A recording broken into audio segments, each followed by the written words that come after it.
Good afternoon, everybody. Welcome to the West Coast Sunday noon space show program.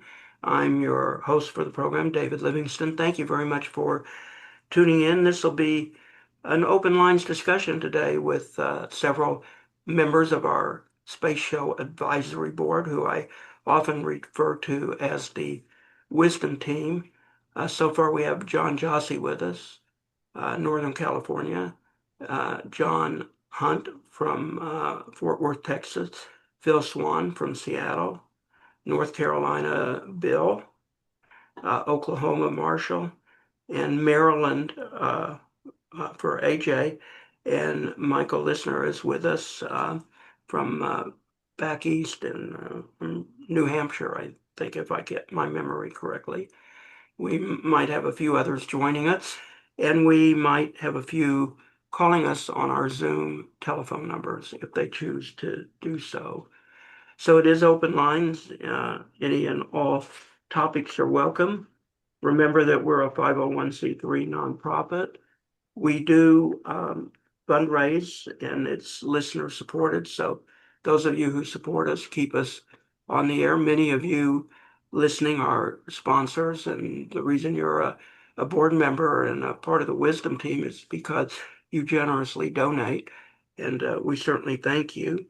There's PayPal on our website, thespaceshow.com, also Zelle. If you listen to us through Substack, they have their own funding system. And I'm assuming if you use Substack, you understand their sort of ongoing membership and support system in their funding system. So that's fine if you choose to support us through Substack. We certainly appreciate all the help that you can give us. And again, thank you very much for that.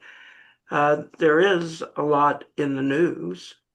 I guess the biggest space news, guys, is probably the success of Artemis II. Maybe we could consider the amount of TV time on both Fox and CNN for covering the story, which was pretty phenomenal. And CNN is mostly where I watched it because they covered it even for longer periods than Fox did. I didn't see it covered nearly as lengthy or as detailed by any of the other stations or networks. I did check for it. Of course, the space programs on the web were certainly detailed and covering it. So I thought that was really great. I thought the coverage was extremely positive, very informative for most people, and was glad to see that it wasn't so maybe partisan politically. People seem to be getting behind it and championing it. And I thought that was good and wondered how long that would last before it would disintegrate. And then, of course, the post-Artemis reviews, like John Jossi sent us a great article by Eric Berger in Ars Technica.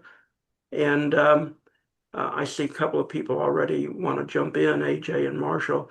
And John was going to start us out and introduce us to Eric's article, but John, AJ seems like his pants are on fire. So Go for it, AJ.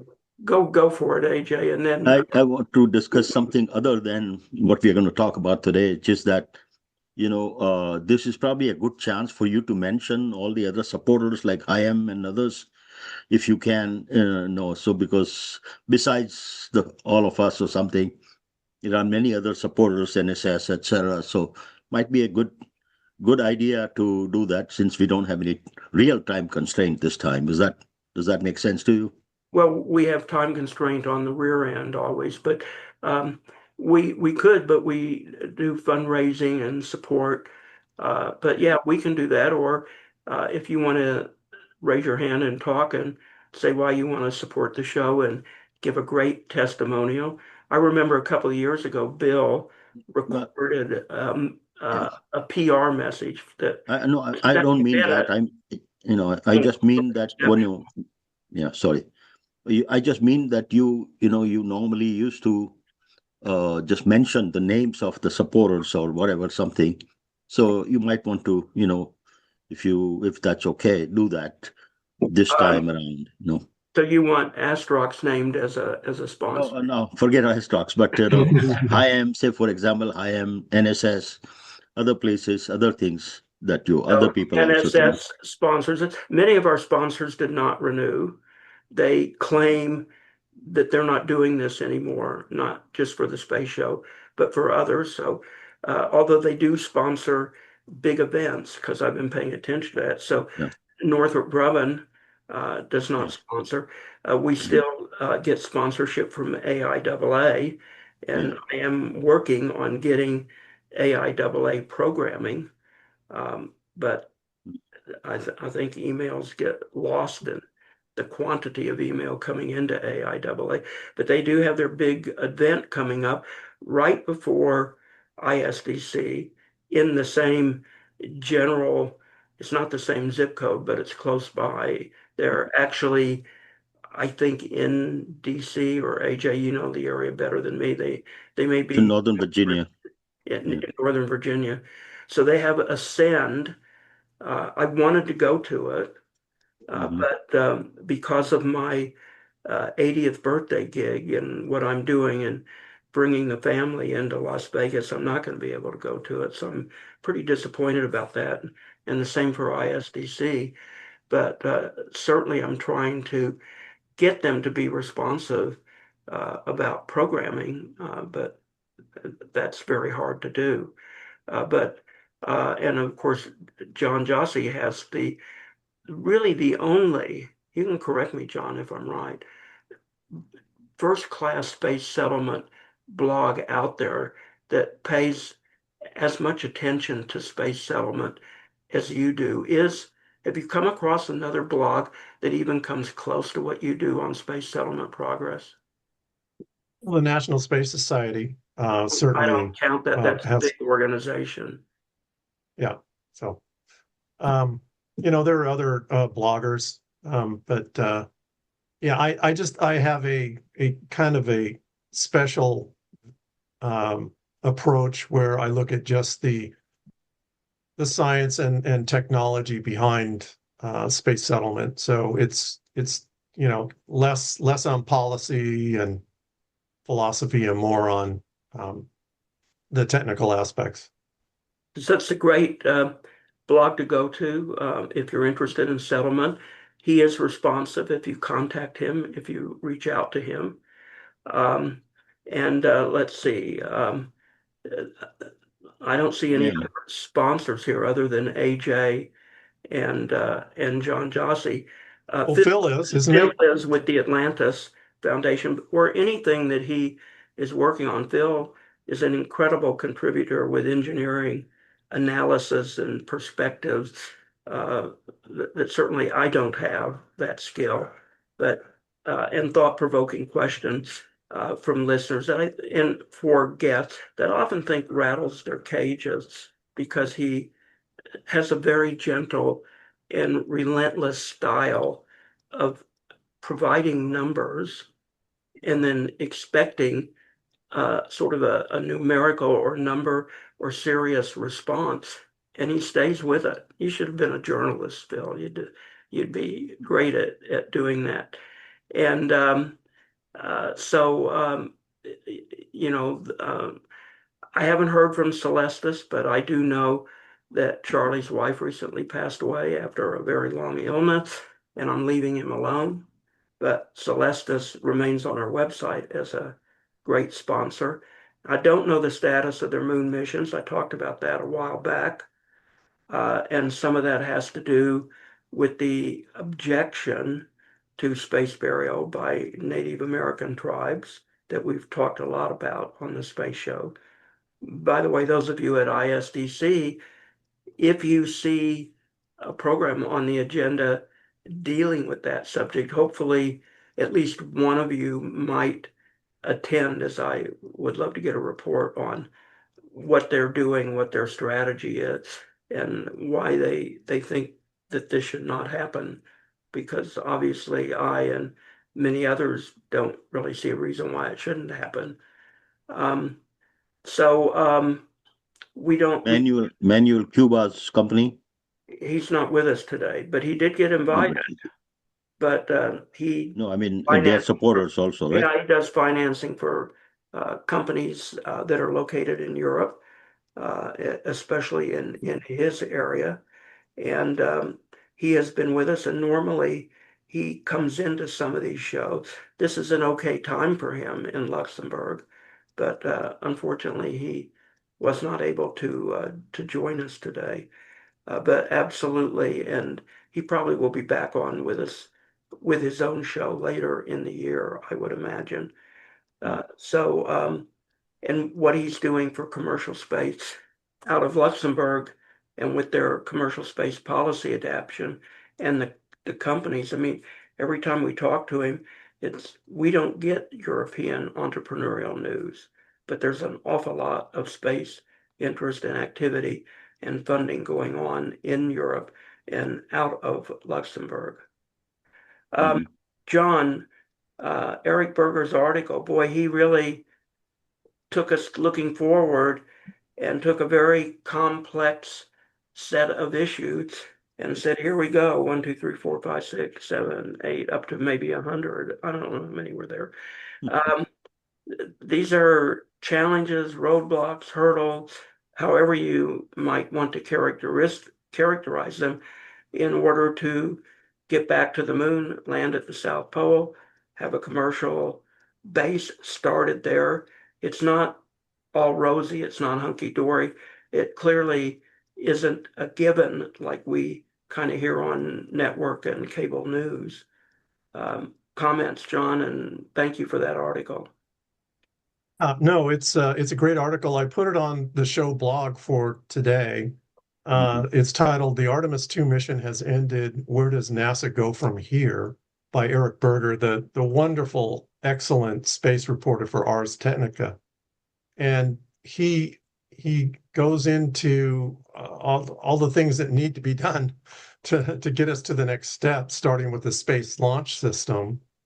And actually, there's something I didn't know that needs to be addressed, and that is the mobile launch tower apparently sustained moderate damage. So they're going to have to roll that thing back to the vehicle assembly building and have it refurbished. Um, they're stacking the next SLS rocket right now, and they're going to use uh, the it's the final interim cryogenic propulsion stage, and then I think they're transitioning to this Centaur upper stage. So you talked about that, and then also Orion. Obviously they need to fix the heat shield. I don't know if you guys saw the picture that Eric posted after this article, but there was a picture showing what looked like a big chunk had come off the heat shield, and he put in his tweet that obviously NASA's going to have to explain this, but who knows what it could have been anything. Uh, Photos are deceptive sometimes. But then, of course, we've got the human landing system that needs to be developed, and the spacesuits, and also there's going to be several commercial landers um, uh, developed um, to put these smaller payloads, the CLIPS missions, flying in the next 12 months. So it's a great article. I didn't really give it justice with that brief summary, but maybe someone else Well, who we has read can, it can, yeah, take it from here, yeah, Bill. we can jump in on some of the specifics. I mean, one of the things that I was really surprised by in the description of, what's next for Orion is that the next one really isn't scheduled for delivery until January of 2028. So that change to the program where we're going to, insert that extra Artemis mission prior to the lunar landing is going to, instigate a need for speeding up another Orion coming forward. And as far as the heat shield is concerned, I'm glad you mentioned the picture. I haven't seen that yet. I was very curious about Yeah. what happened to that heat shield during reentry. I know that they had discussed having the new heat shield in place for the next capsule, but then that's another question that will affect the timeline, I suppose, of the delivery of the next Orion capsule. So, I as far will as find the picture. I'm Sorry. Yeah, that'd sorry, be AJ. great. Go ahead. While you guys are talking, I'll go find the picture and post it Yeah. on the blog. So Yeah. go ahead, AJ. Yeah, so I was just going to say that the next Orion capsule needed would be in 2027, which is thus orbital flight. And so the maximum velocity is 17,500 miles per hour, as opposed to the 25,000 or something here. So maybe the problem of the heat shield would not be a prime problem unless it was something really bad, which probably is not. So That's a does that make sense? That's a good point. That's a good point, AJ. But Yeah. it would be ideal, I guess, if they could do the new heat shield on Artemis III, so they would at least get a That's true. Yeah, 17,000-mile-an-hour test prior to the lunar that's landing. true. Right. Yeah. He seemed a little skeptical to me of the landers being developed and the refueling being perfected on the timeline that NASA seems to have given them. So, did anyone else pick up on that being a little bit dubious? And he didn't mention what the consequences would be if they were late or badly late or marginally late, but it seemed to me like he wasn't so certain that those developments were going to occur on time by the private companies. I haven't been either. Well, you've been against them since day one, 10 years ago. You were the lone supporter of SLS on the space show for more than a Mm. more than a decade, as I recall. So we don't get to count you. You bring this to the table, right? Well, but I also thought that we should have developed a unique lander for them, something like a upgraded LEM, or I don't know what you want to call it, but a normal lander for the moon, not the big Starship thing, especially for the early missions.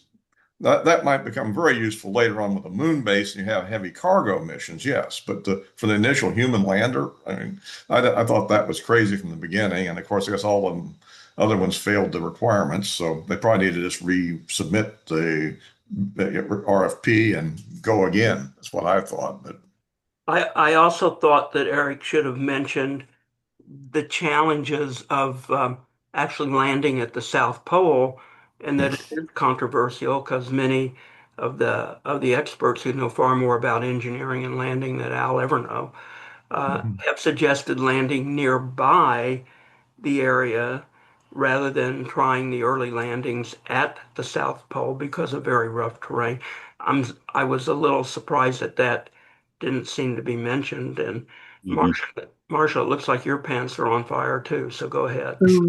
Yeah, I was going to toss in something very positive about this mission, and that was I noticed the difference in the cameras.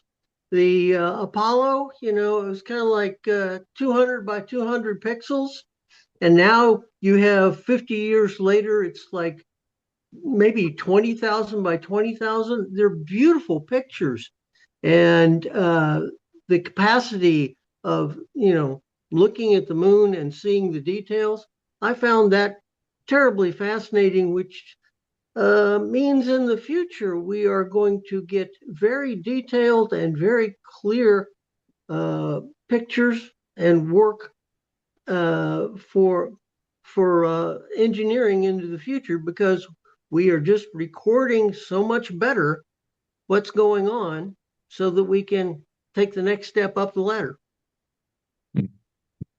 Yeah, I have to say that picture of the Orion with the heat shield chunk supposedly missing out of it looks like it was taken with one of those Apollo cameras. Yeah. I Uh, wonder why. I would also like to say that that picture obviously it was after it splashed down in the ocean. So it's possible that whatever happened during the splashdown, and they were Actually, saved AJ, it beforehand. wasn't taken. It was taken while the capsule was descending on the parachutes just before it splashed down. Oh, really? Oh, Yeah. okay. I thought it was after it was picked up and then No, no, it was no. taken in the air. Okay. Oh, I see. Okay. Well, then that's pretty bad. But Yeah. they can probably tell when it lost the chunk because they probably have visuals of all of the reentry, so they can tell if that chunk was probably missing as reentry started or before reentry, or if it showed up in reentry, Yeah. the Yeah, and parachute bolts it's or something. to be fair, I don't think we know that there's a chunk missing, right? I mean, Scott Manley's comment was that Yeah. it could be titanium dioxide, it could be something else. And if you look at the one of the other images that's in that thread, it doesn't appear that there's a large depression at that point when you're looking at it from a more of a side profile. So Really, I so, see. we don't really know what that is, but Mhm. I'm there it dubious. is. I'm looking at the camera angle, Looks and like my a question chunk is, to me. how the hell did they get that shot? I'm dubious. I'm skeptical about this because I've been doing a little bit of searching. I can't find anything that's really mentioning that. So I'm really skeptical about it. I'd wait. I'd let this play out. Yeah. And this goes back to AI. AI is just so freaking prolific right now. It's hard to trust any images on the internet. You think Yeah. they I mean, it is worth noting that this image came from Eric Berger, who tends to be a reliable source, but I Well, hear you, Michael. I'm looking at the picture on I think you jumped the gun NASA.gov. on this one. Yeah, no, I'm looking at the picture on NASA.gov. It's a high-res picture of the capsule coming down on the parachutes, Mhm. and it definitely looks like a chunk popped out of that side of the spacecraft from Mhm. my point of view. And I don't I've think it's seen AI generated. I've seen Facebook posts though that are claiming, oh, this is a big chunk of the look at in my backyard. This is a chunk of the Orion space shield. I'd let that play out before making any calling any balls or strikes on it. It's on the NASA.gov website. I don't think it's fake.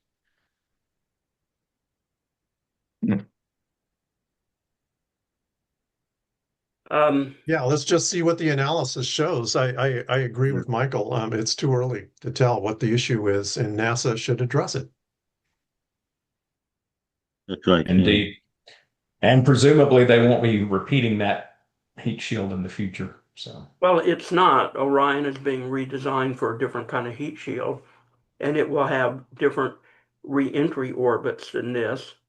All of this was done in order to keep to some kind of a timeline with a system that needs to be replaced. So I don't even think they're using this heat shield material for their revised restructuring of Orion in their heat shield. yeah, that's right.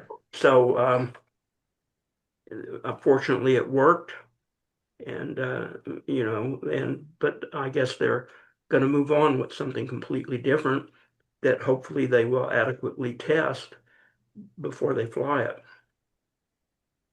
But I don't know still where they're going to get all the time to build, fabricate, test, demo, and then have a real mission in their timelines. I just think manufacturing, designing, testing, demoing, all of this kind of stuff takes a lot of time. And they don't have a lot of time. If we look at where basically half of 2026 is gone, so they have until the end of 2028. If But Trump, they've been working on it since Artemis 1, right? I mean, so yeah, but they've got a lot to do, and their timeline is while Mhm. Trump is still president, so that's what, January 20th of 2029. So I just think it's not a lot of time to do an awful lot, but that's just me. Yeah. Maybe, Schedule will probably slip. maybe, and unless they push to cut corners and go hasty. But it seems to me, but again, I'm not the engineer in the group, that they have an awful lot of work to do from the ground up to actually safety demonstrating. And NASA has these human spaceflight certification rules. So it just seems like a lot in a short interval of time, given the pace of development we have been accustomed to seeing for human spaceflight. Yeah, and it's Amit Kshatriya, the associate administrator, said so that we have done a lot here, but after the Artemis II, but we have a lot more to do now, and so from now on. So that's pretty good thinking. Well, we have a year and a half, right? Maybe a Yeah, little more than a year and a half to get it all done and tested and manufactured and flown and safety certified. To circle back to one of the other things that John raised earlier, the interim upper stage that we only have one left of. I think they were saying they were talking about using that one for Artemis 4, which says that they don't need the interim upper stage to get Orion into orbit. Which I didn't study the mission profile closely enough to know that that was the case, but that must be the case if they're going to consider launching 3 without an upper stage. I was wondering if Yep. anybody else had processed that. Well, yeah, I would think that ICPS is needed for doing TLI, and obviously we're not doing TLI here, so that's quite. So I was also wondering about the same thing. I think ICPS will not be needed for 2027 Artemis 3. The Centaur upper stage, I don't know what they are really planning to do. If the ICPS is not needed for 2027, and if they apply that, if they use that for 2028, first one, then are they going to change it to Centaur for the second flight of Artemis 5? That is, that they would not want to do either. So I don't know. Yeah, but I think that is the plan, So, at guys, least according to the article. we're talking in a lot of detail. So this is not a general public discussion, so to speak. So what I noticed is a lot of really sudden interest in space and the moon from people that didn't even probably know there was a moon. I mean, I'm probably being a little sarcastic, but maybe not by much. So it did have the flight and the drama and the TV lead-ins and all of their clickbait headlines and everything really did capture people's attention and interest. So now, as the hard work really begins to get us back to the moon and to live up to sort of the public thinks we've made a promise that we're going to go there in 2028, right? They don't know the difference of any discrepancies that we may be talking about, or Eric Berger.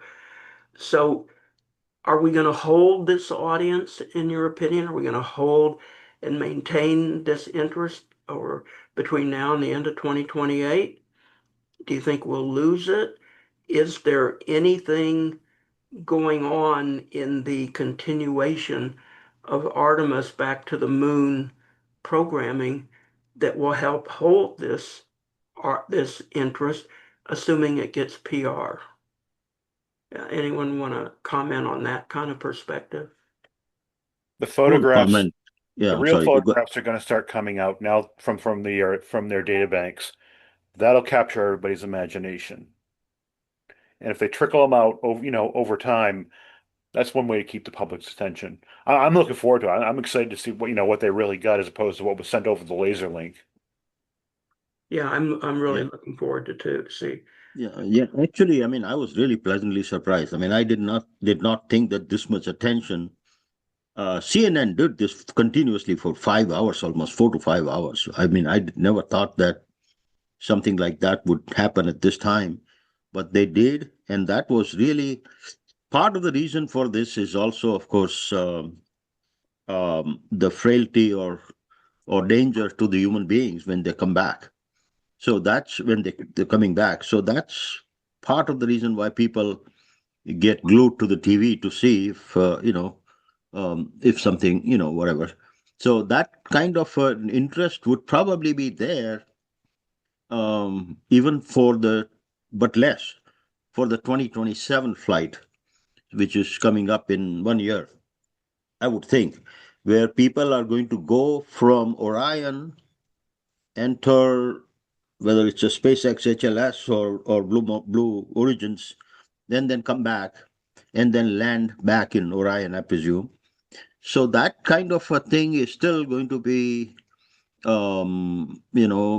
producing some kind of uncertainty in the minds. I mean, people would be more interested in looking at that, but nothing compared, not as much as what this thing happened with going around the moon and coming back, etc. At 25,000 miles an hour, etc., etc. So my feeling is that it'll probably subside a little bit, so like this, but then it'll go up again in early 2028 when they try to land on the moon. Mhm. My opinion is the people that remember the Apollo program, Mercury, Gemini, are all over like 60. So Oh, 70 to maybe. us, yeah, to us old graybeards, Yeah. hey, nothing particularly spectacular. But for the young people, yeah, it's really something for them. Yeah. And then also on that, back in the 60s, they barely had television in half the world. And, you know, this time the whole world is going to be watching. So the interest is going to be greater because we're going to be broadcasting it to a much, much larger audience. And once again, the quality of what we're going to be presenting has gone way up. And I think there'll be a new space bug out there biting a lot of young engineers. And that's what's going to carry us through to colonization of the moon, Mars, and beyond. Yeah, I think a lot of us were surprised by the good vibes. I talked to my son yesterday who came over to visit. He's 29, and I was asking him about his cohort, and he, basically saying that yeah, everybody was kind of into it and very positive about hoping for the best, right? So I think a lot of us didn't see that coming, but it is good, and I think that the crew really deserves a lot of credit for that. They did great communications throughout the mission, and I think they were excellent representatives for science and technology, and were really inspiring for the next generation. But, yeah, you got a And for good point Nutella there. too. On Apollo, they basically were, half of it was just a picture and the voice communication, and that was about it. And this, you have the video, you have talking, you have the communications to the International Space Station, and it's good graphics. And Yeah, it's a lot more engaging.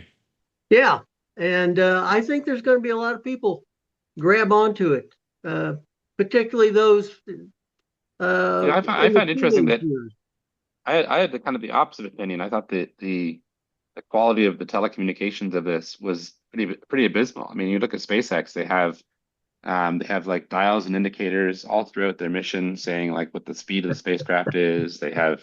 Um, they have much better commentary. They don't like in this case they cut away to some picture of the crowds while the boosters were Yeah. separating from the vehicle. Like they made all these Ruby mistakes in the televised portion of the broadcast, which I was like. I thought that stood in stark contrast to what SpaceX has achieved in terms of the quality of their televised presentation. And I sort of like feel like yeah, probably NASA didn't think that was important, but I think if they do want to inspire the next generation and get credibility for their own efforts, they do need to do a better job of presenting themselves on the broadcast and keep the country engaged with the whole mission. Yeah, I I agree. agree that they're not up to SpaceX quality. I was Yeah. comparing against the Apollo, which is current versus 50 years old. Yeah. Anyway, what was that thing they kept passing back and forth to each other? That little dollish looking thing? Anybody know what that was? Well, that was a good thing. The little puppet, the zero G Yeah. indicator, you mean? Yeah, that was great. They got a kid involved in designing that, and they made a really good little zero G indicator. I thought that was a very good part of their overall program. Is that their mascot or something? Yeah, it's so that people, like if you're watching the telecast, you believe that they're actually in zero G. Because all the flat Okay. earthers out there, people who have conspiracy theories, this is part of the process of helping them believe that it actually is floating around. Okay, that's it. Yeah. Yeah, there's still some people I see on X that are saying the moon landing never happened. Yeah. Those people are there. They're crazy. It seemed that each of the astronauts had a different computer screen up, that none of them were seeing the same thing. If they told us what was on their screens, I missed it. But I would have liked to know, because I couldn't read it. They didn't zero in on the screen. I'd like to know what each one was getting on their screen, which would sort of have been their responsibilities. Did anyone see that or hear that kind of detail? I think that would have been interesting to me to know what each one was seeing differently from the other and what their particular responsibilities were at any given time to observe and watch and monitor. Did anyone hear? The only thing I heard is that Victor Glover was responsible for taking pictures of he and Katrina Koch were responsible for taking the picture of Earth from the moon. That Earth rising picture. Uh-huh. That's the only thing I remember hearing.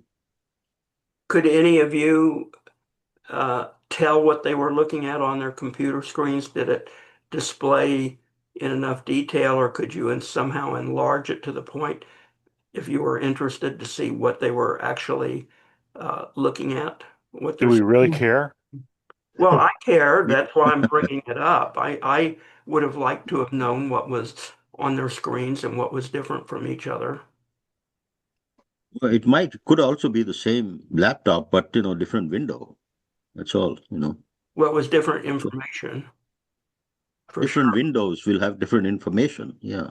But I would have liked to know why this one had this on and why this one had this screen up. I mean, I would be doubtful that they have all different laptops with the different kinds of things, unless they are able to switch from one window to the other, which they should all be allowed to do and be able to do. But I think I kind of see where Dave's coming from this. That like if they had like 4 or 5 channels, like one channel could have been like about how inspirational the whole mission is. Another one could have been very technical about what it is each astronaut is actually doing and what mission control is doing. I think different people have different interests and they could make dedicated channels to focus on those interests and really bring people along if they have a specific kind of interest. And like in Dave's case, he wants to know what the astronauts are doing day to day. What are they looking at on their screens? Like, what is the mission? What is the experiment they have to perform in this period of time? That's interesting. Yeah, I would like doubt to if know they what would the be sensors asking. were reading, at any given time. And it would have been interesting if we could have either known that or maybe got an enlarged view of it or just not have it ignored. So I think it was ignored. If I were going to give them a suggestion, I would say clue us all in on more updates on what's going on the computer screen so we can follow if we want to. I would think that if they, I'm sorry, I would think that if they were giving different tasks to do that all throughout their 9-day journey, they would get really bored. I mean, I doubt if they'll be given that kind of a task to do that you cannot, you have to do this all throughout. They probably are, changing their windows from time to time, and Yeah. they would get They're really trying to bored. get Microsoft Outlook to work properly. Yeah. I would think It the was really main too thing, much information when they said we're having toilet problems. So that for me said, okay, I really don't need to know about this. Yeah, Yeah, my. I would that's right. think the main thing that they would have in the middle of their screen constantly in their face would be the mission schedule. You know, every 10 minutes you have to check off that you've got the task done and et cetera, which would be just military style checklist, do the mission and, get it all done and quick, easily, and they want to check how much time you actually did take to do it to find out the deviation for the next mission. So I would think they would probably had at least half their screen dedicated to just the checklist. Maybe. I guys think about having more of a like having a more raw kind of view. Like if you want to really understand how long duration human spaceflight is going to work, you really would want to see more of a reality TV show version of the whole thing. Christina saying, "Hey, you left the toilet seat up again," kind of thing, or whatever it is, right? Like, that having the interaction of the crew, the little gripes here and there. They're living in a confined space. Like how does that actually play out? How do they resolve their differences? That could have been really interesting. I was kind of a little bit surprised that to learn that they on none of these Apollo missions had toilets in them, and they had to just carry everything in the bag and bring it back like that. And also very surprised to learn, when this one they obviously had a toilet, so somebody was saying that whoever built the toilet, Trump is going to be so upset and is going to blow up that person. And then people on Fox were started to laugh about blowing up that, and all that kind of thing. But regardless of that, uh, they also said that the smell after a certain this much amount of time, the odor, body odor, etc., and I presume, including fecal matter odor, was quite gets to be quite bad, but they don't feel it afterwards or something like that. One of these guys was saying. But then I was thinking the ISS is much bigger, obviously, but still, they stay there for 6 months or a year. I don't know how they live through that, the Well, stench, I think they have more, because astronauts have talked about the filtering system on the ISS. We've done years Mm. ago many, many shows on air filtering on ISS as well as on the space shuttle. So Right. I think that's probably significantly different than what they've got on this capsule on Orion. Yeah. But I don't know that for a fact. But Hmm. and I know that they have had uh, CO2 filter scrubber problems on the shuttle as well as on the space station over the years, and Hmm. they've jury-rigged systems for that. Um, I don't remember them talking specifically about odors on the station or the shuttle. I've Yeah. been in the Endeavour shuttle on the ground in Florida, and while they do have a space bathroom, it has Hmm. a curtain for the door that you slide on a curtain rod type of thing. Hmm. There's Hmm. zero privacy. There Hmm. is zero sound insulation. There is very little filtering. The air suction equipment to make the toilet work is very loud. And I don't think it's particularly easy. And they have to clean up whatever mess they individually make. If they miss the toilet or whatever, goes wrong with it, it's the responsibility of the user to put it back in shape for the next user.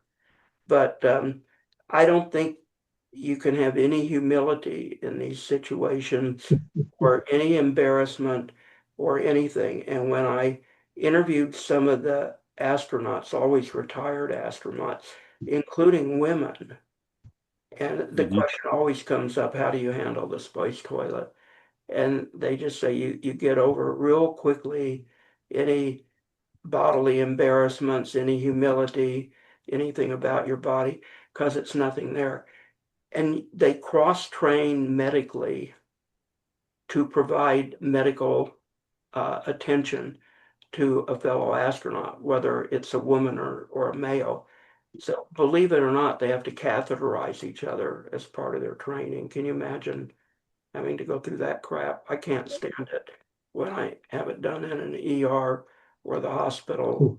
I'm here on terra firma. I'm gonna kill the son of a bitches. So, but they cross train on how to do that, just like they do at Antarctica and Mhm. other, emergency first aid procedures. So I think our reaction to the space toilet is probably magnitudes different than astronauts because they probably have done so much training and by gender training and everything that there's nothing left in them to be embarrassed or humiliated by or anything else. And they're prepared to medically take care of each other if an emergency happens. Mhm. So, Another thing I was kind of a little bit surprised to see was that when the divers went to the Orion capsule, etc., I've never seen this happen before, which is that the diver opened one of the side doors for almost half an hour or something like that. Now I wonder if that was because to get the smell out, etc., those kinds of said things. it was So to that get fresh air in and to air it out. fresh air in and air it out, which I have not, and I don't remember seeing that during the Apollo era, where Well, when that happened. I think this has side doors that can be safely opened above the float collars for the capsule. But remember, they had to be really careful about opening Apollo in the water because the one of them sunk when a big wave hit it and filled it with water. And so I think Oh, this really? is designed to probably Hmm. be able to open a door, uh, and it's got a float collar. So unless the waves would be really huge, I think they'd Hmm. probably be okay to do that.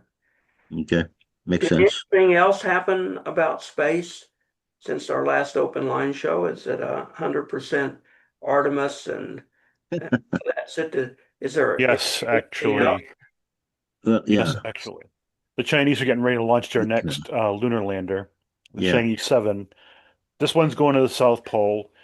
It has a special, I won't call them rovers, but instruments that'll crawl over the surface looking for water ice. And it'll probably Mm, pop up a Chinese flag too, like the other two mm, did, like previous two. This yeah. is going to be something to watch. I actually, and it's funny, that news story came out the day after I was down in Arlington giving a lecture to a group about the Chinese and their landers and their flags on the moon and what they mean. Mm, So yeah, that's something to watch, considering geopolitics and such. But I will say that the Artemis mission was was really good for America. I mean, yeah. I have a friend who used to be very heavily involved at the congressional level in space policy, and Hmm. well, I can say this because I won't say his name, but basically he was instrumental in getting the European module into as part of the overall SLS program. Um, he was excited. He said this, like I said, it was a really good, it was a great time. It was a great day for America. Um, because it had the whole world watching, and on top of that, you had a Canadian astronaut Hmm. on Yeah. board who basically was, given the political issues between the U.S. and Canada right now, Hmm. basically came across as, what, this was a great thing for everybody, as opposed to nationalism and stuff. So, I mean, politically, it was a great thing, for Hmm. America. Strategically and worldwide image, it was a great thing for America, and I think Hmm. it was a great thing for everybody because everybody was watching this. Yeah. Yeah. It was a decent parallel to Apollo 8 in that sense, I think. It's time of Great Division back in 1968. The year ended Yeah. with Right. Apollo Yeah. 8, kind of bringing people together. And it felt like people were kind of coming together as a result of this launch. Yeah. The Vietnam War at that time, and now, of course, this the Iran war thing going on. So this really kind of helped in putting us back together. Even though some many brownie points for United States from the world view. Maybe, maybe not. I don't know. But Michael, are they placing the Chinese flag for all humanity, like we sort of did with the American flag on the moon, or is it for Well, China and always and- China?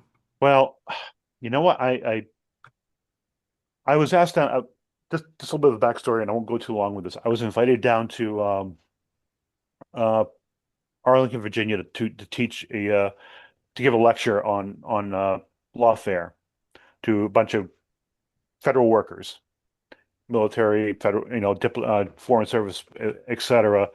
And I did a lot what I called lawfare presentation. I've done lawfare before. I talked about lawfare on this show a few years back, and I started off with the Chang'e 5 and Chang'e 6 landers deploying a Chinese flag, and I started off asking, what does this mean? So after I went through my whole lawfare presentation, we had a discussion at the end. I brought up the same slide again, and I asked them again, well, what do you think this means?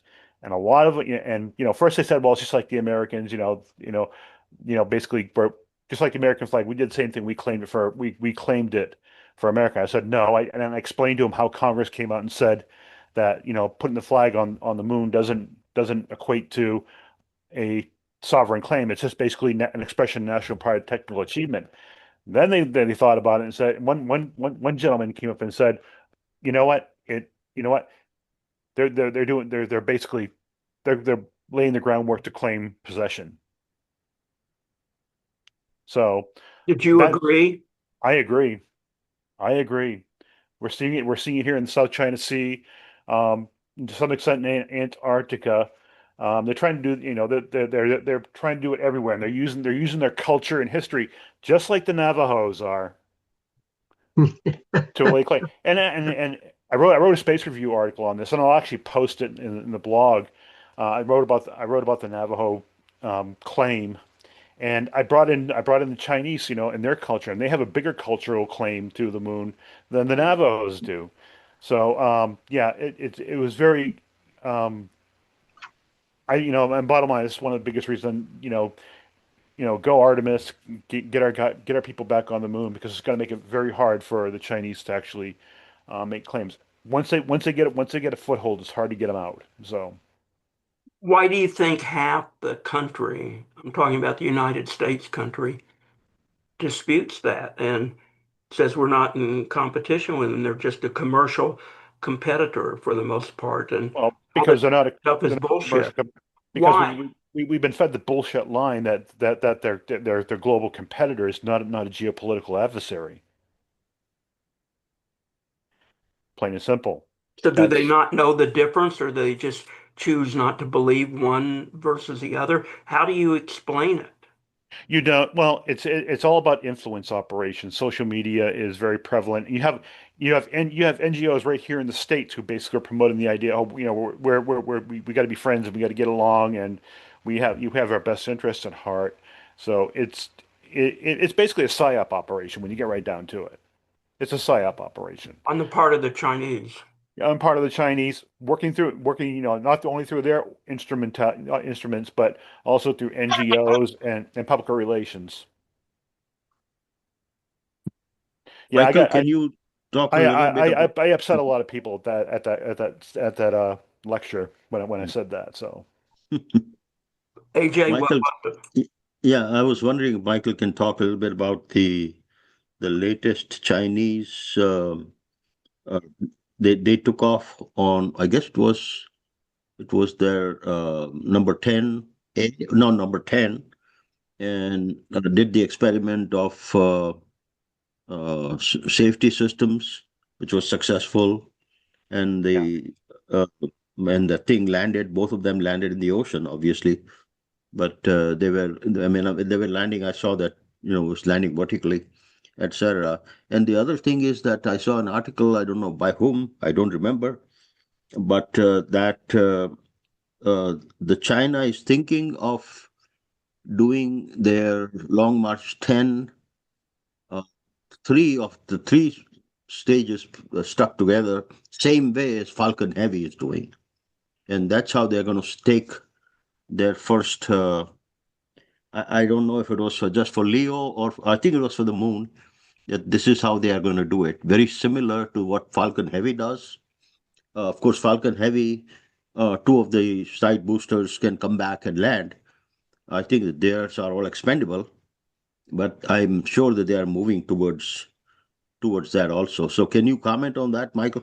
Well, both of those are they're making steady progress in their lunar program from what I hear. I mean, obviously I don't have, specialized information on this. I just read Mhm. what's out there. They're making steady progress. My my feeling, my intuition says that after a successful the Artemis II, they are in a little bit of a panic in terms of in terms of image, and they might, press things a little bit faster. But Yeah. that always, if you start pressing things a little bit faster, the opportunity for an accident and that'll set you back comes up as well. So, Mhm. but Mm. no doubt about it. They were not happy. They were not happy to see Artemis 2. I don't think the Russians are. I don't know. They're really not in space game anymore when you get right down to it. But the PRC, they were definitely concerned because of the image. That basically is that. And this is the second time the U.S. has basically sent spacecraft to the moon. In other words, we aren't going there for the Mm. first time. We're going back there after 50 years of sitting on our thumbs. So yeah, it's something they're concerned about. I'm just wondering if they're going to try to accelerate their timetable in order Yeah. to get ahead of it or not.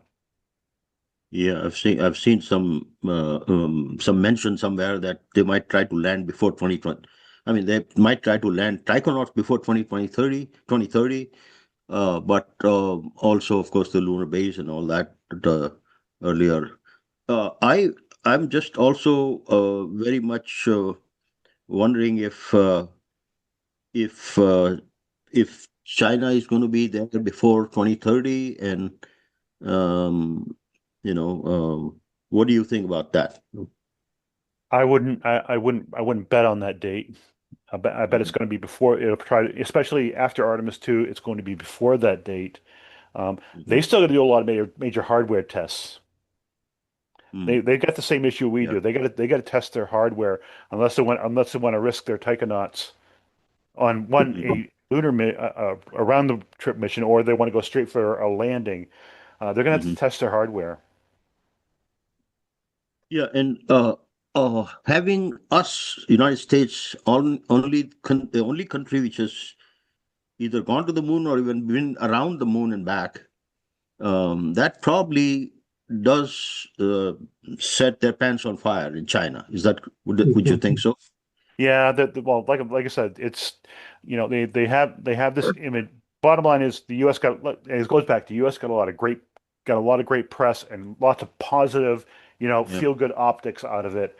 Now they're in a position where they're again being made to look second fiddle, and if they Mm. really want to be this new world hegemony, they're going to have to. They know they got to do something and do something spectacular. It's kind of like with the Apollo 8. We were so far behind with the program. We had to do something, I'd say reckless, but risky to actually get out, get just to bring public opinion and world opinion back in line and basically tell the Soviets we're still moving forward. So the PRC might try something similar. They do they again. It's all about with them. It's all about politics. Mhm. So if they think the political payoff is good, they might take a big risk. Mhm. In What's terms of the, their I'm risk factor for losing an astronaut, though? What's the risk factor for losing? For losing what? An astronaut in their quickie mission. It'll make them look. I don't think they care about the individuals, but it'll make them look bad. It'll make them look. It'll make them look inferior. They'll basically, in Mhm. Eastern terms, they will lose face. Yeah. Well, I think they probably will just edit everything and cut out the individual. It's not like they haven't done that in the history books. It's harder nowadays to do that than it was glad to do that. before. Yeah. Mhm. Hey, Yeah. Michael, and anybody else for that matter who may have information on this that I don't. When we resumed shuttle launches after Columbia, one of the safety protocols was that there was another shuttle on standby pad for shuttle rescue. That was one of the requirements when they brought shuttle back after Columbia. have you or anyone heard of part of the safety protocol for putting people back on the moon, having a lunar rescue program of some sort, whatever it may be, primitive as it may be, or maybe more sophisticated, but has that ever been mentioned? Is there a protocol to have a rescue mission on standby with certain kind of capabilities? Michael, have you come across that, or has anyone else come across that? I haven't heard anything. It would be expensive and at first it probably won't be viable when you get a lunar base, when you get a crewed lunar base, there, it'll probably be more viable, but I'm betting it'll be more along the line of a commercial capability as opposed to a government capability. SLS just can't turn around fast enough. And you can't afford to keep one stacked all the time for a rescue mission. So, and bottom line is, I think SLS, as soon as we get our people back on the moon, SLS is going to start going by the wayside anyways. Yeah, I concur with that. Anyone else ever heard anything about a lunar rescue? Again, if anyone sees that at ISDC, please make a note and tell me who's behind it. I'd like to talk to them on the space show. I will say this I though. don't think it's going to happen. I think Michael's correct. It's too expensive and logistically not possible at this point. Yeah. You may see it when you have staffed when you have a lunar base, you're going to have more frequent, you're going to have more hardware available. Like I said, more like a commercial alternative, and that will make it more viable. Now, this is a good part, and somebody actually brought this up this was actually discussed the other day. I won't go into detail, but basically, you know, the good thing about the moon is it's relatively right in the neighborhood. If you a few days within the neighborhood, if you have a capability, you can put on the pad and get it launched. Um, you can you have a good chance of a rescue. Mars, you're screwed because Yeah. it's months away. I mean, and bottom line is, a lunar base might actually have a setup where you have a vehicle always on the lunar surface ready to go. Kind of like with the Mars program, they were having having a vehicle waiting there to return the astronauts. So if you take a Mars type architecture and deploy it for a lunar facility, that might be a viable way of rescue in keeping crews as opposed to just keeping crews rotated.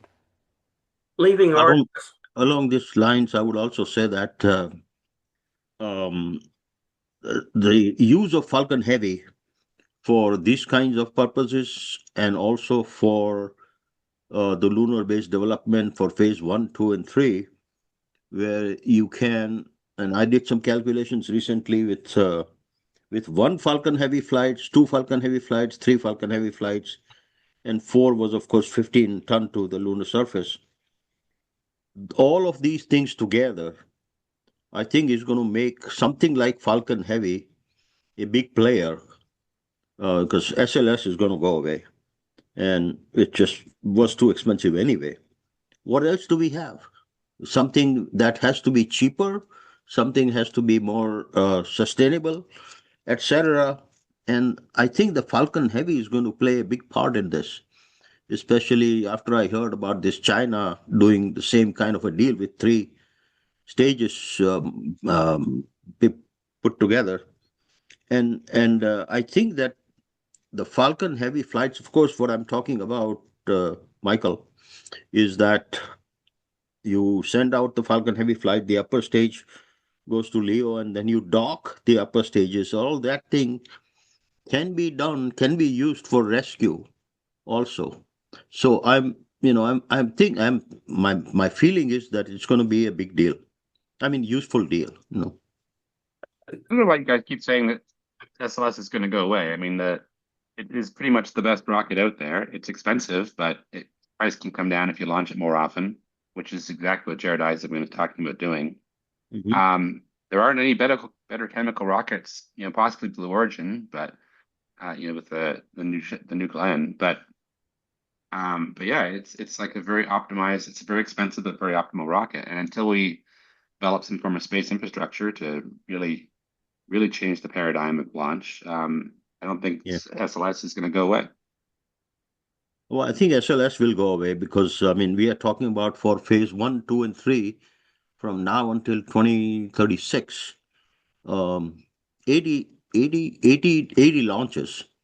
It's just not possible for anything else to do that kind of a thing except Falcon 9, which means Falcon Heavy. 80 launches, and then the CLIPS program that we mentioned, we saw in Eric Berger's thing also is going from 3 ton. Right now, it is 3 ton is the payload capacity that they've been asked to, is going from 3 to 5 to 6 to 8 ton. All of that possibilities exist with Falcon 9. 1, 2, 3, 4 flights. And it gives you a continuous variation of being able to take larger and larger payload. And we get more and more experience with that. That'll be, much easier to do. And I think that's why I'm saying that's probably going to happen. I'm going to present there's this thing on ISDC, paradigm shift of how to go into exploration space, explore space, etc. So we'll see. By the We'll way, see. did you get that problem resolved for uploading your abstract? Not yet, but Sherry Bell answered right away, and I think that he has put me in touch. She has put me in touch with Corbin, I think, and then I'm talking to him now.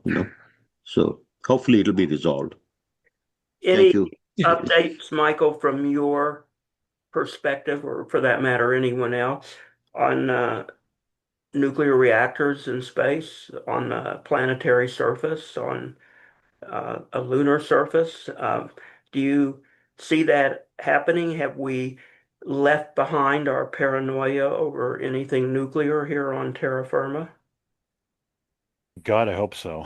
I haven't heard anything specific, but we're fortunately in a political environment where the environmentalists are getting kind of pushed into the corner and saying, and saying we're ignoring them for now. But administrations change, and the political environment, the political tides can change, and the environments can come out and start screaming again just to validate their existence.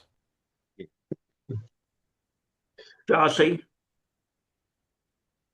Yeah, so John? let's switch gears now and let's talk about SpaceX IPO coming up. So they're going to file formally here by the end of the month or in May for a June IPO. They anticipate 1.75 trillion valuation with a 75 billion raise in that. They're reserving 30% of the shares for retail investors. So your average Joe can go to Robinhood or their local broker and get a piece of the IPO. So the proceeds for the raise, they're going to use that to accelerate Starship production, the development, testing, and scaling to the fully reusable launch vehicle to increase the launch cadence, achieve reliable orbital flights, and enable high volume missions. And then they're going to expand Starlink, growing the broadband constellation, adding subscribers. And then, of course, their space-based AI and data centers. That's going to be a major focus. They're going to build data centers in orbit using Starship to launch satellites equipped with GPUs and chips via their TerraFab joint venture with Tesla, which is very interesting. And Intel is now working with them to have a space-rated chip. And then, of course, their interplanetary and lunar ambitions are going to be supported. And then finally, other growth areas, potential defense applications. So it's a pretty exciting IPO, and I'm looking forward to seeing how that's going to speed things up, hopefully, and it'll be good for space development. What's the per share estimated price when it goes public? I don't think they have that yet. They don't have that. It's I don't know how many shares are going to be issued, but again, it's a 1.75 trillion valuation for the company and a 75 billion raise. So I don't know what that is per share. They haven't filed their S1 prospectus yet. So it might be costly to try to go to Robinhood and buy one share.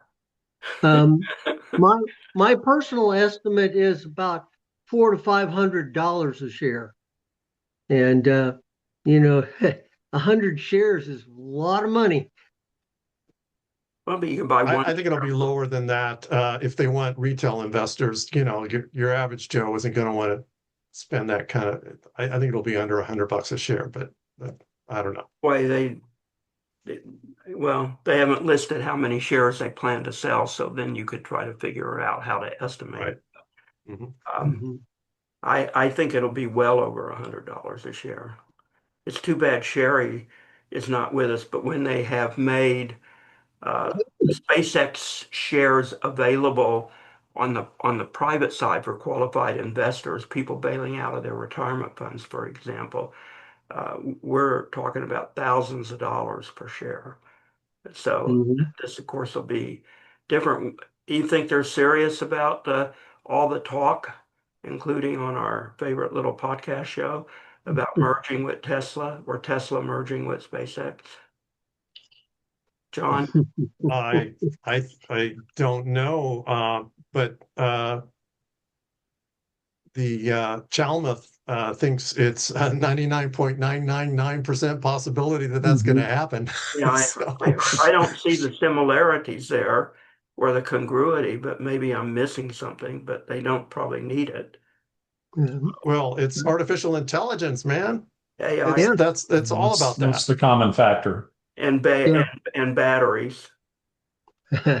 Yes, the problem, the way I see it is there's so many technologies shared between the two companies, basically because Elon and the computer staff and the design staff are all integrated, and they spend half their time with one company and half their time with the other. And at a certain point, you just put them together and just say, hey, this is a design bureau that is here to just solve problems.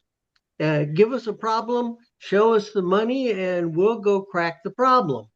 And when you look at a company that does that, you can see a hole. And let's face it, it's not like big conglomerates didn't exist before. There's always the Westinghouse that basically did everything anybody wanted. And it hung together, what, 40, 50 years? So it's not an unusual concept. Other space topics other than what we've talked about and launch and the moon? I think like long duration space flight is the really interesting topic. Like, has Artemis II taught us anything about can humans survive in a spacecraft for a long time? How big does that spacecraft need to be? And is four the right size for the crew? Is one woman and three men optimal, or is some other mix likely to be more optimal? These are interesting questions if you want to go to Mars. Yeah, it's slightly related to that. Am I remembering right that the Orion capsule can seat 6 and that it was populated for 4? Yeah, is that right? It probably I thought it could, was but I designed never for heard of that. 6. Yeah. Yeah. It's been a while since I heard that. I thought it was populated for 7, and then they reduced it for some reason. But That was the Dragon. The Dragon was designed for 7 at one 7, point, and okay. it was reduced to 4. Yeah. I would also like to look bring that up the next Starship test flight that looks like it's about 2 weeks out, and ramifications of the version 3 Starship, along with the test flight of the version 3 Starlink units. And I think that's going to be a major step to the big paradigm shift, which I'm hoping will be test flight 13 that does the double catch. I had heard that their Starship's test flight was postponed to May, sometime in May, middle of May, or something like that. Did you hear that? I heard 4 to 6 weeks from like a few days ago. 6 weeks or something, yeah. Mhm. 4 to 6, and that this is the third time Hmm. that Elon has said 4 to 6 weeks. So he said it back in January, he said it in February. Mhm. Mhm. I Um, looked up the answer Mhm. to my question, and it can be populated with 6 seats, but it's typically only for like a lifeboat purpose, or for sending people to low Earth orbit exclusively. So for the lunar missions, it would be a 4 seat arrangement exclusively. Mhm. Mhm. Phil, I looked it up as well, and the six number was an early design um, concept, but it's currently four now. So, I mean, it may have had six at one time, but that was early on. Mhm. Probably true. See. It does Yeah. appear to have a It lot. depends on which AI you listen to, I guess. I looked at You My- guys aren't asking AI, are you? I mean, I also saw something on CNN, I guess was Neil deGrasse Tyson, who made a comment that all this cannot be done with AI. I mean, cannot be done by AI. Whatever was happening there, coming back, Yeah, going good to the point. moon, So Yeah, it was, speaking of AI, I found out about a book written about orbital rings, and I took a look at it, and I was shocked by how much AI slop was in it. They talked about my tethered ring design in it, and said things like it was supported by mm, particle streams, which is absolutely not true. There's no mention of particle streams anywhere. They talked about another technology and said it was also supported by vertical particle streams, which is absolutely not true. There's no in the Lotsman loop. There's no particle streams. So mm, this person wrote a book, used AI to generate all kinds of nonsense, and even used some of that nonsense to justify why the technology wasn't viable. It was really great. Pretty sad to see a publication like that. along those lines, I would have to ask a question. Supposing, which I think, this whole thing about orbital data center, etc., does not turn out to be a good idea, let's say. What happens to Musk's IPO afterwards? And what about this other things that you brought up just now about AI being not as bountiful as people had, put in the money for? So all of those kinds of things, if that happens, this IPO of SpaceX, would their share prices drop a lot? People will lose money, etc. mhm. I don't know what will happen. I don't know what Well, happens I mean, normally. one thing about Musk is he comes up with lots of very good sci-fi ideas like robotics, self-driving cars, robo taxis, Yeah. all these Brain ideas. interfaces. Yeah, brain interfaces, right? So he's got a lot of ideas in the work. And so it's just like anybody investing in startups knows that you have to invest in like 10 startups to have one that's successful. And yeah, I think Elon is perceived by some as being like a lot of bad bets, but maybe one good bet. And that one good bet, if it pays off, will be all it takes. So yeah, maybe it'll be robots. Everybody will buy a robot, and that's all that matters. He'll be, Mm. maybe is he the first trillionaire yet? I don't think so, but any one of those ideas, if it was as exciting as he makes it out to be, could make him the next trillionaire and make his stockholders rich. However, there's the very real possibility that none of the ideas work as well as he would like them to, in which case you lose. In which case, he retains and lives to be hundreds of billion-dollar worth, not trillion, but at least 300 billion still. Yeah. So, Be sure to listen to Shabar Ali a week from today because he yeah, goes after with numbers data centers in yeah, space. So if yeah. Musk has the answer, you might want to listen and ask him some hard ass questions because he did bring Jim Logan would be proud of him. He brought numbers to the discussion, or he will be bringing numbers to the discussion. So Good. Yeah, I sent an email to everybody, I think, about an article that MIT Technology Review had done about data centers. And I hope that people had a chance to, and I mean, it was interesting, quite interesting, but they were kind of, I would say, 70-80% negative about data centers, but maybe 20-30% okay, that kind of thing. So that would be interesting to see. Thanks. It's interesting. If you look at some of the analyses people do, and Hmm. sometimes if a person comes in believing that something is going to work and they come up with an analysis that makes it sound great. I see this with Starship all the time. And other times Hmm. people come in with a negative point of view and they come up with analysis that makes it sound ridiculous. And in both cases, I find as an engineer that these analyses are deeply flawed, full of assumptions that are completely wrong, and are just really created to support a narrative that maybe they think will sell content. Well, that's true. I think then you cited two people, one on one side, which is Elon Musk, and the other side, the extreme is Will Lockett. So Yeah. One of the best uh, investment advices I ever got was if you think a company is expanding and going to be really profitable in the future, go by their construction site and count the cranes that are out there building and working and so on. And at the time, Texas Instrument was building a totally new fabrication plant, and I invested, and it turned out to be really good. So yeah, one of the things is they have these data centers, and they're talking $27 billion for a data center.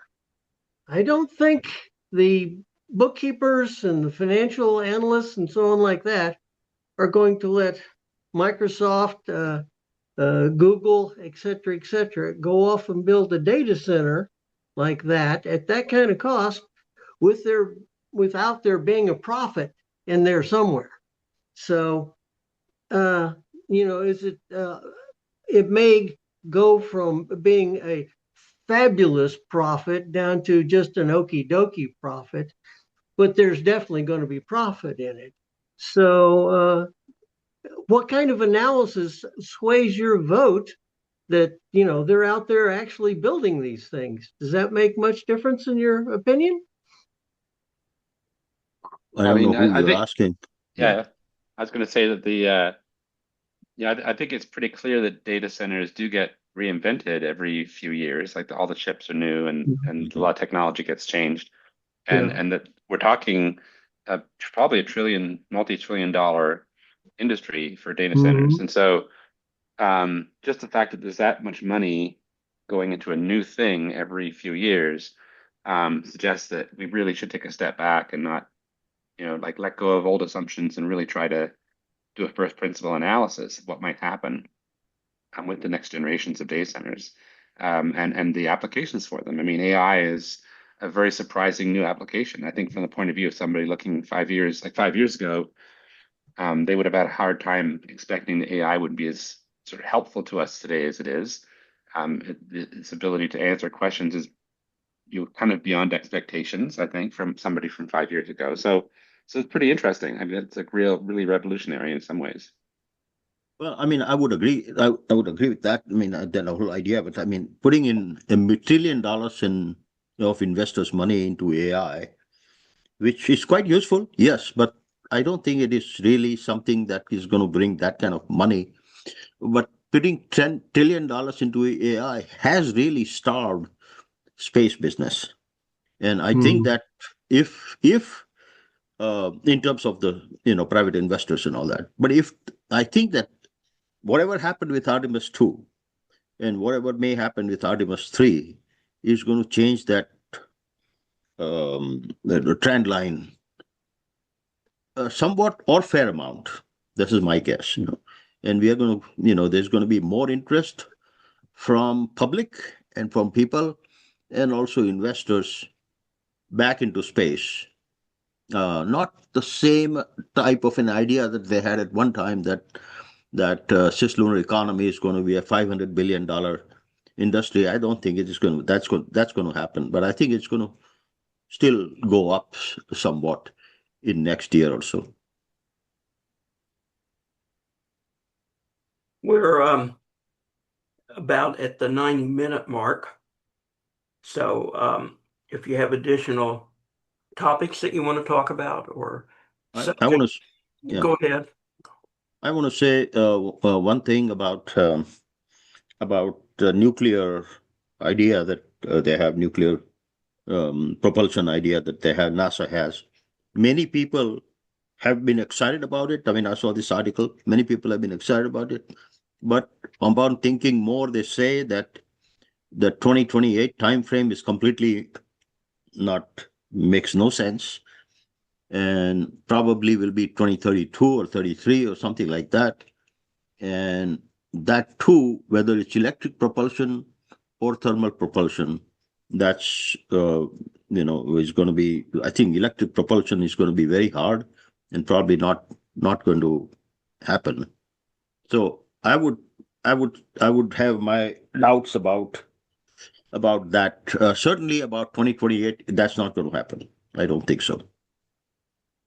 Yeah, I mean, I think the fundamental first principle analysis on nuclear propulsion in the inner solar system, like I'm not an expert, but it doesn't quite make sense to me. Like the cost of getting rid of the heat, in terms of the mass of the radiators and then plus the mass of the reactor itself, causes the system to weigh as much as solar panels. And in the inner solar system, solar panels are very lightweight to make energy, and it works probably better than fission in the inner solar system. So does it make any sense to do a first principles analysis? And I'd like an expert to come in and explain to me how it does make sense, because I don't understand that it does.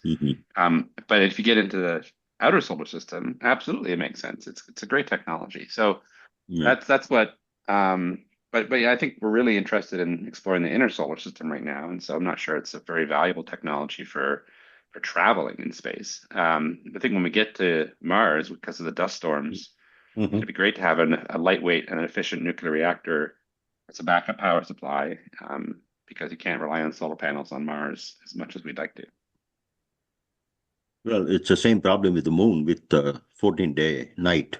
So it has obviously a different kind of a problem. But there also, in that way, fission power is very, very, I guess, fruitful, promising, etc. I also want to say just one more thing before we close, and that is that I will probably be meeting with Jared Isaacman in about 2 weeks or so, going to an event by somewhere in Mar-a-Lago, actually. And so and he's supposed to be there too. So I'll probably end up chatting with him, hopefully chatting with him if he has time. I'm sure he's going to be surrounded by a lot of people because of this Artemis thing happened. But if there is anything that anybody can think of, one line type of a thing that can be mentioned to him, let me know. Well, mass drivers. Okay. We really should be working on mass drivers on the moon and on Earth. Get on with artificial gravity. I think, yeah, artificial gravity is really quite important too. But both of these things are sort of a longer term. So, a little bit. Artificial gravity should, I don't know, whatever. I mean, that doesn't mean longer term. I think artificial gravity is easy to do. It's just, I guess there's not enough reward. Maybe like there's not enough research reward in doing it that they want to do it. I guess you have to build a space station that spins, costs a lot of money, I suppose. Yeah, and they're more interested in microgravity. Yeah, and along those lines, I'll also mention that Neil deGrasse Tyson in the CNN thing mentioned when these people were coming back and, they were talking about the gravity problem, etc., that they'll have to go through all this, not being able to stand up, etc. So he was saying that, we have a solution, and that is, have a ring type of, artificially create gravity. He doesn't realize that you can't do that with these kind of capsules, etc. So that was really idiotic thing for him to say. That doesn't mean that that doesn't mean that I'm disagreeing with creating some ways to do artificial gravity. I'm just saying that was a very bad suggestion or very bad comment. One Really final surprising. question. Mhm. The success of Artemis and what do you think it does, if anything, to Zubrin and his quest to get to Mars? Anyone venture Nothing. out there? I think Zubrin should get back onto his original plan and start putting numbers on it. Like he should be saying, we've got a heavy lift rocket. Actually we got 2 or 3 heavy lift rockets in the pipeline, but we've got one that definitely works. What would it cost to do Mars Direct right now with the existing proven technologies, and see if we bite up on that. Like if people start attacking him and saying no, his estimates are too aggressive, it's going to cost way more, that'd be interesting. But I think he's got a pretty good plan, and I just haven't heard him come up with a price tag for it. Anyone else on Zubrin and Mars and Artemis?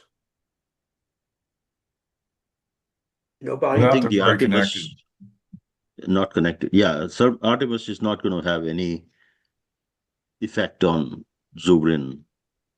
Positive, probably maybe negative, but not positive for sure. You don't think it slows him down or throws him off the Yeah, target? yeah. So maybe negative. Yeah. Mhm. I think there's too much risk in his architecture and plan Yeah. for something like that to be accepted. It's just not. It's probably not going to happen. Yeah. It's not going to happen. What's wrong with this plan? Like, why is it risky? I thought it was a pretty risk adverse plan.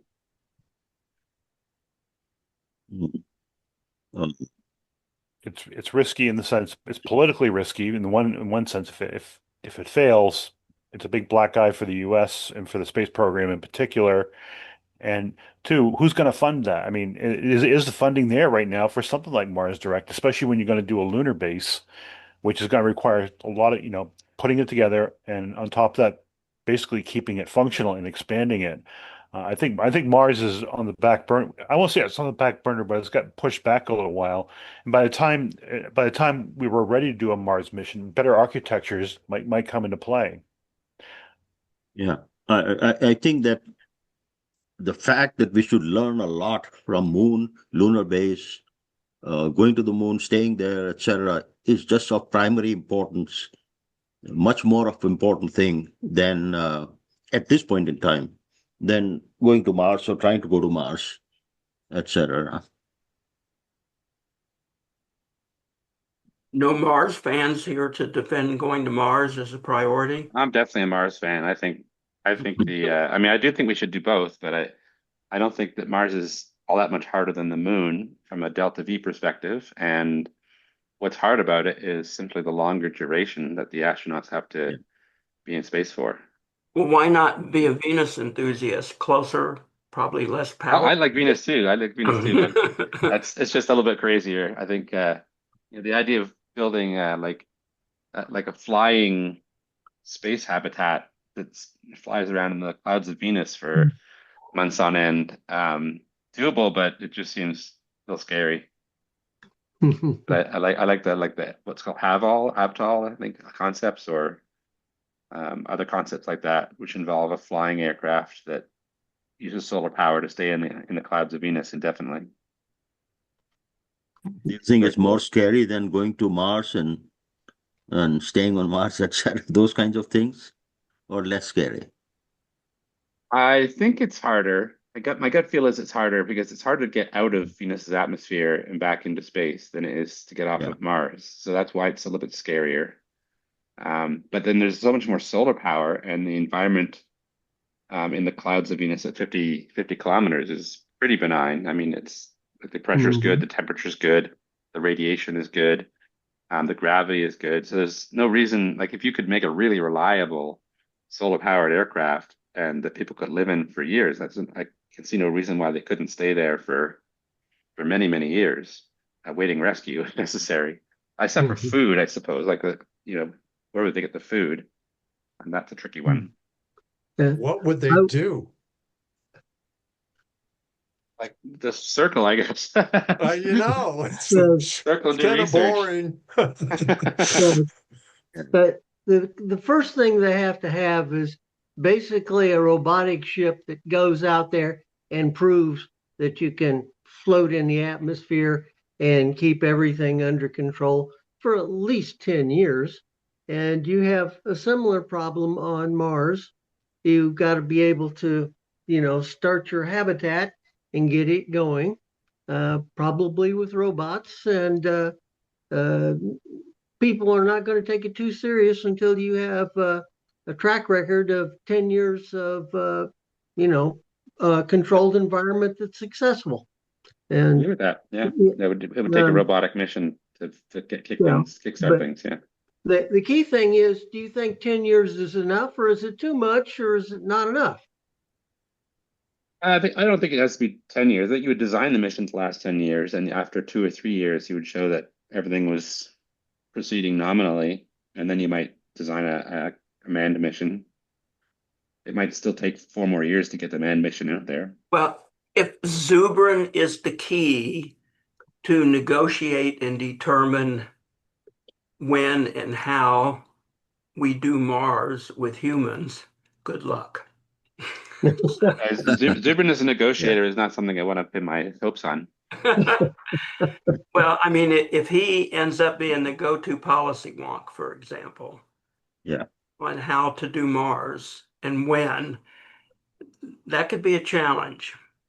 Well, if we had more Zubrins in the policy positions and more people willing to speak their mind, I think that would be actually good for space progress. Absolutely, especially if they were qualified, because I think Bob really is qualified. Absolutely. I think there's no doubt, both on the nuclear side as well as on the engineering side.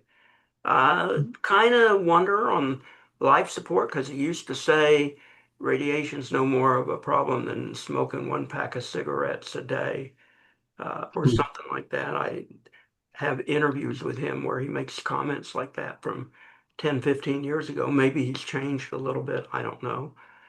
But so maybe you want to defer from him on human health. But I think knowing the mission engineering and stuff like that, and energy and stuff, regardless of what his conclusions and final methodologies may be, he's first rate. So One of the- anybody look at that article, that other one that John Jossi put out on the pulsar fusion thing that the British company is working on? I've See been what I trying think to about get that. them on the show, and they sent me the mailings. I'm on their PR list, but trying to get them to come talk publicly would probably be like trying to get the pilot of a UAP to come on the space show. So Mhm. that's So when's that happening? possible. It's not going to happen, but They don't want to come on and talk to us? they ignore my invitations. But I'm on their PR list. They must think enough of the show to send the PR. Next time I get one of their PR about their phenomenal breakthrough, I will reach out again and see if they want to discuss it on the space show and see if they respond. So Joel Sercel debunked their concept that I sent out. I'm kind of embarrassed because he said that the concept that they were promoting as fusion was not fusion. It was Do we know that as a fact? it was a plasma. It was plasma propulsion, and he said no, that was not a fusion rocket. So the demonstration that I sent out to everyone. So I'm a little embarrassed about sending that out prematurely. I saw that as, oh wow, we got a fusion rocket. Well, no, it's just plasma. Well, do we know that conclusion and analysis is correct? I don't know. I trust that Joel. was just a test device. They only claim they're going to go to fusion, I think. Yeah, but that's just when you develop a test device, you don't necessarily actually, particularly because they're wanting to do the second generation stuff with the tritium deuterium, which is much above the thing that you generally look at where you're losing. I mean, helium-3 deuterium rather than tritium deuterium, which is the first generation type stuff. And that's Guys, a much higher temperature. before we leave, Yeah. Tuesday has author James Van Leek, who wrote an interesting ISS book, and he's a consultant on Artemis, and he has been sending me interesting information that's broader than his book. I'm not really sure how I'm connecting the dots on contested negotiations and things like that. Lots of material. Some of it's pretty interesting. He also sent me 20 questions on his book, which I usually don't follow, but I pay attention to. But I haven't read his book yet. Um, but I've gone through it because I do have an electronic copy of it. I'm waiting to see if he will give me permission to post the information on the blog or to at least send it to the advisory board members who may or may not attend the Zoom meeting on Tuesday evening. But I think it will be interesting. He claims to be a consultant on Artemis. His book and the subtitle are all on the newsletter, and the newsletter doesn't go out until the morning. But if you go to Substack, I posted the newsletter for the week already on Substack. Plus, if you go to the upcoming show menu page on the Space Show website, it's already apparent and evident. So hopefully all of you or several of you will join in for that program. This is another one of those that caught my attention. And I decided to give it a shot. There's another guy coming on Friday, Paul, and all of a sudden I forget his name. I did send a note out to several people on small, thin solar cells. And some of you didn't think it was very innovative, and to hell with it, but others said it might be interesting. He is providing them to DO. Do we say DOD or DOW? What do we do now in the Trump administration? Which is it? Department of Defense or Department of War? They're saying more, but I don't think it's legally changed, is it? I mean, Yes, it doesn't is. Congress have to executive- actually pass that definition? No, Well- it's an executive order, It right? is I exactly, will yeah. tell you this. I just completed. I can tell you this because it's not classified or confidential. I was contracted to go down to Arlington and speak on behalf by the Department of War to go down and speak to these people. So that's who the contract is. My contract is with the Department of War. So that's the contracting agency. They're Well, they're that means they're it's they're that- they're the ones who are paying. Let's put it this way: they're the ones who paid for my expenses and paid my fee for going down and talking to them. Well, so we'll just say he claims that the company, and all this is on the newsletter, so you can go see it, is selling products to DOW. I guess I have to get used to saying that, and to other agencies. So sounds like Dow Jones to me. it'll Dow be Jones. interesting. Again, it is thin cell solar. Now, Jossie pointed out that a lot of companies are doing this. We can certainly ask him about it and what's innovative and see what he has to say. But that's for Friday. And Shubber, who I've been talking about, my friend, is on the 19th. Right now, I'm keeping the 21st open as what can I say about this? Some of you know I'm doing a special crazy family 80th birthday gig here in Las Vegas. So I don't want to say specifically what it is because I don't know who may be listening. And my family doesn't know what I'm doing other than I rented a small dinner room at the new resort of Summerlin, which is a JW Marriott. And one of them is I'm going to, for the first time, really show them what I do for the space show because they don't know shit. They just know I talk about space. But the other one is I have been learning with a phenomenal teacher that I was introduced to by AI. I will tell that story at the birthday gig. Symphony solo on the violin, and I don't play the violin. So, and I have multiple physical and hearing and arthritic and bullshit handicaps that are not suited for violin playing, besides the fact I don't have any talent. So, when I started this, I asked AI back in November, I asked Grok and Gemini and Claude and Chat, what are my chances of playing my favorite solo, which I told them what it was, by my 80th birthday, which is 6 months away, and I have no talent, no attributes, don't play the violin. Here are my physical ailments. So each and every one of them, I thought they were in cahoots, said less than 2%. So, but ChatGPT has a way of hooking you into a conversation better, I think, than the other ones do, which is why I understand how you could end up with a relationship with a girlfriend or boyfriend through ChatGPT and maybe the other. Boy, it doesn't let you go. It just keeps baiting you and baiting you and baiting you to keep the relationship going. It's uncanny that it is so effective. And I took the bait because it says if you redefine success for your 80th birthday, I can raise your odds to 35 to 40%. Would you like to know how I do that? So how can you turn that down, right? So I click, yes, yes, show me. So I get a 25-page discourse back of what I would have to do, including how I would have to find a teacher that would be willing to teach this way to an 80-year-old geezer, given that this is not orthodox musical instrument teaching. And so by the time we started, I had 4 months to learn how to do this. So I'm finding I need a lot more time than I ever dreamed necessary. So I may be missing a show here and there to spend time practicing and being frustrated and pissed off. So that's why there might be some pockets of no shows coming up between now and June 6th.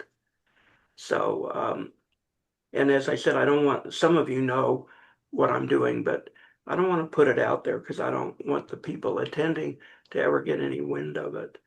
ISDC has really interfered with my plans because I wanted several people to assist me in showing what I do for the space show, but they're all going to be at ISDC.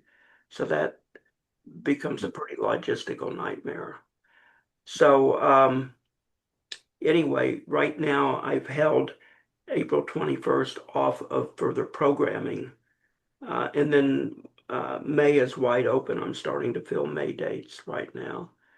So Jim Caravala, if many of you know who he is, he's been a frequent show in the past on the space show. He contacted me and wants to bring his new technology onto the space show. And that will be May 3rd. And Is this off-world? yeah, Off-world? Of Yeah, world, yeah. okay. okay. He's a real crazy guy, but interesting. And by the way, I also met him, and I had mentioned your show to him too, David. Been doing And- shows together for 20 years. oh, really? I see. And Okay, yeah. he really is Mhm, out there. But he mhm. said he's presenting a new project at some big Yeah. major event. And it may be the AIAA meeting or it might be another meeting. I don't remember what it is. And he said, Mhm. I want to come on and tell you. So he's coming on Sunday, May 3rd. And I don't know what it is. I don't know what his new great off-world idea is. But yes, John, off-world, you nailed it. And ISDC with Rod and Aggie has been now confirmed for Tuesday evening, May 12th. So for those of you who want to be part of the ISDC show, Phil, you're a big part of that. I know Sherry will be there. I invite you to co-participate and co-host, but you do that anyway whenever you're on the show. So, uh, and then all of May is pretty much open, and I'm starting to book May dates too. I would love to be at AIAA and ISDC. because that is a good source of programs for me. So for those of you that are going, if you see speakers or people that are interesting, let me know or let them know. I'm presenting at both of them, and Well, I'll be you can at come on anytime you want. You just need to tell me when. What are you talking about? No, I mean, if people want to go to Ascend or ISDC, I'll be presenting at both of those. And Yeah, but what are you presenting about? well, at Ascend, I'll be presenting about the variable pitch screw launch technology, and at ISDC, I'll be presenting on whether orbital data centers make sense, kind of like I talked about on the show before. Okay.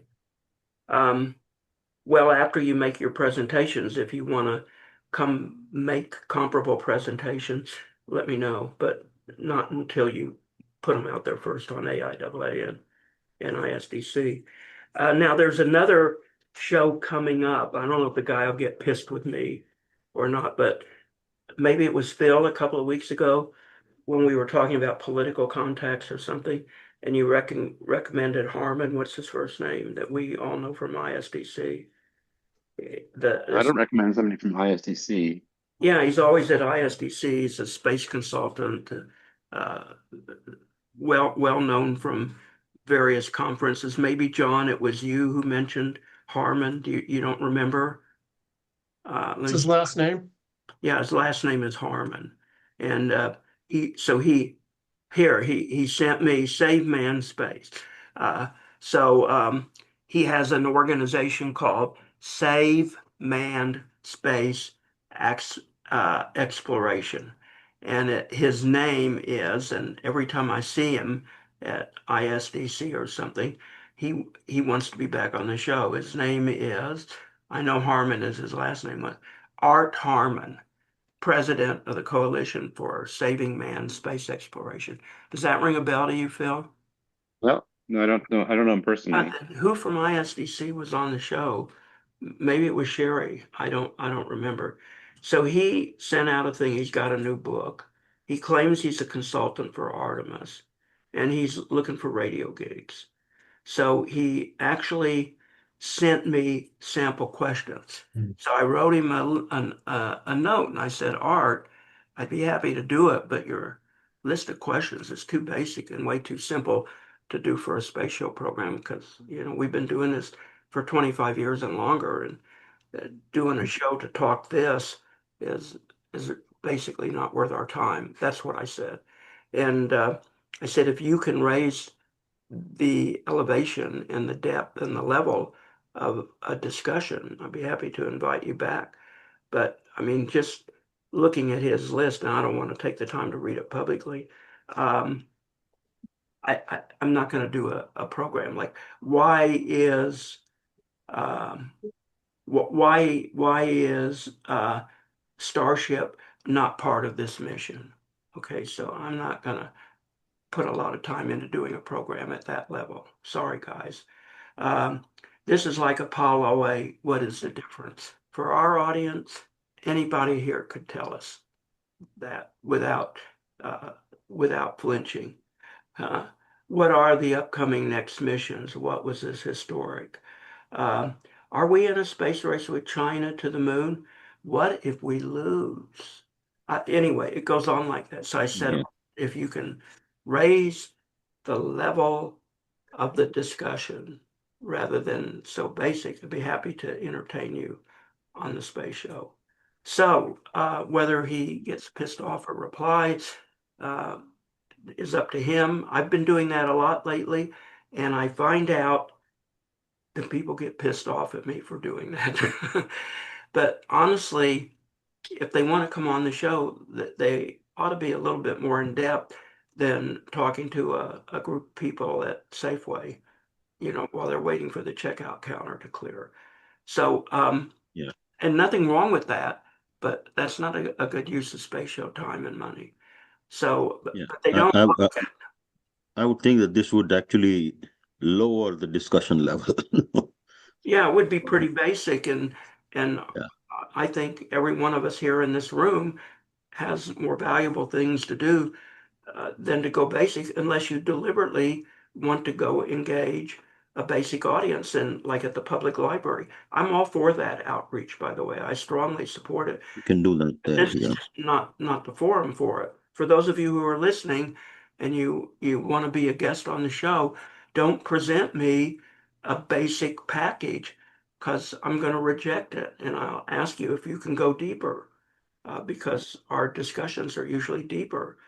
And I don't want to waste everybody's time uh, going basic. They can do that with their own outreach if they choose to do so.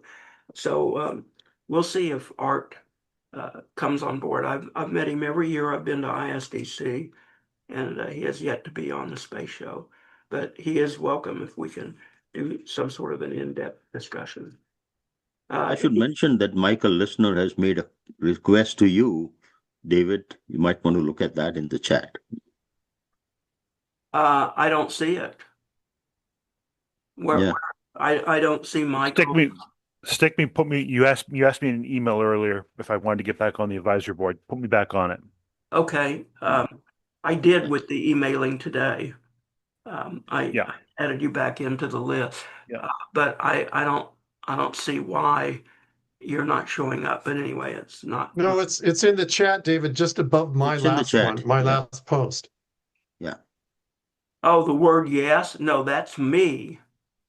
I just don't see it. No, in No. the group, switch to the group and Oh, look at okay. the last post. Now I see it. I was in Yeah. the wrong window. Okay. Yeah. Okay, got it. Any other closing comments from anybody as we pull a 2-hour program? Well, on the UAP subject, Bob Lazar has a new movie out. About him, at any rate, S4, the Bob Lazar story, where you get to visually see what he claimed depicted, as opposed to just to hear his story. Did we find the missing general from the Air Force in New Mexico yet? No, Are they still looking, or have they thrown in the towel? I haven't heard. I And suppose they're kind of thrown in the towel. It's probably one of those cold case kind of thing, right? I mean, is the wife still commenting? haven't heard anything new. Nothing. Interesting story. Last I heard was something along the lines of she was something about. I almost get the feeling that it fell into the idea that he might have deliberately tried to disappear, but maybe I'm wrong about that. It was like, well, it just seems strange. But there was something about the 911 call that was released some time back, but I think he's gone unless he did disappear, or whether there's a suicide theory. Of course, he went out somewhere in a remote area where nobody knew, went off the beaten path and did that. I don't know why he would do it that way, but I don't know. So anyway, you can see this movie for $9.99 for rental on Amazon, and probably be appalled and say, "This is not real." I think he's trying to become relevant again, but Yeah. Hey, I suspect they cut him in for a piece of the profit, don't you think? I mean, that's just a guess. I don't know. oh yeah, I'm sure he does. But if a lot of people don't watch it, there's not a lot of profit. So I'm sure he wants to promote the hell out of it. I could Yeah. be on the space show in a heartbeat to promote it. Y'all want to have Bob Lazar on the show? There's only 2 of you left. Do you even know who Bob Lazar is? I don't think Marshall is. He's a guy who claimed that there's an area south of Area 51 in the facility where they have a hangar that's built into the side of the hill there with 9 hangars, where they have 9 different UAPs there, which they're trying to reverse engineer. And he supposedly had an odd job there for like a few weeks. And his story really doesn't check out and hold up, but I could bring him on the show. I'm sure he would be happy to accept. His academic credentials don't hold up very good, I don't think. That would he be does allegedly have a W-2 for his employment. That But would some be people don't. a total Art Bell show going back in a time. Yeah, I don't think it's typical space show material, but it is I did do a video on my own channel, kind of my own review of what I thought about it. I presented the theory that perhaps he was involved in a disinformation effort, and he was getting material telling him the things in order to mislead adversaries. Because the interesting thing is, big thing is this mystical element 115, right? And of course, it was discovered eventually by the Russians. So maybe they Post, took it post seriously your and put some research into it. post your video on the blog, okay? Yeah. All right. That video. Oh, my video, you mean? Yeah. I could do that. Yeah. Okay, I'll talk to you Tuesday. Have a great rest of the weekend. Thank you for being here, and for everyone, keep looking up. Goodbye from the space show. Goodbye.